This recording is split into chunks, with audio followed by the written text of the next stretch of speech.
Hi everyone, இன்றைக்கி ஒரு lunch box recipe உருளைக்கிழங்கு பொடி மாஸ் வித் தயிர் சாதம் எப்படி பண்ணலான்னு பார்க்கலாம் வாங்க. ஃபஸ்ட்டு கடாய் வச்சு எண்ணெய் ஊற்றிட்டு கடுகு உளுந்து ஜீரகம் போட்டு பொரிஞ்சதுக்கப்புறம் ஒரு வெங்காயம் அதையும் ஆட் பண்ணி கொஞ்சம் கோல்டன் ப்ரௌனாக வந்ததுக்கப்புறம் பூண்டு பச்சை மிளகா கருவேப்பிலை போட்டு நல்லா வதக்கிட்டு ஒரு தக்காளி அது கொலைய வேக வைக்க லைட்டாக தண்ணி ஆட் பண்ணி நல்லா கொலைய வேக வச்சுருங்க.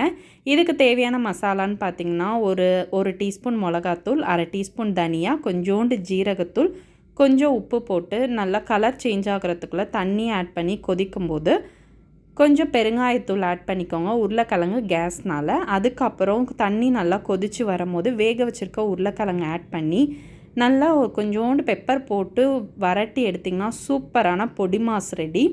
அதுக்கப்புறம் கொத்தமல்லி போட்டு இறக்க வேண்டியதான். இதுக்கு நல்லா பால் விட்டு தயிர் பட்டர்லாம் போட்டு தயிர் சாதம் ரெடி பண்ணி சாப்பிட்டிங்கன்னா அல்ட்டியாக இருக்கும். எல்லா லஞ்ச் பாக்ஸ்லேயும் இது ஃபேவரட். பாய்.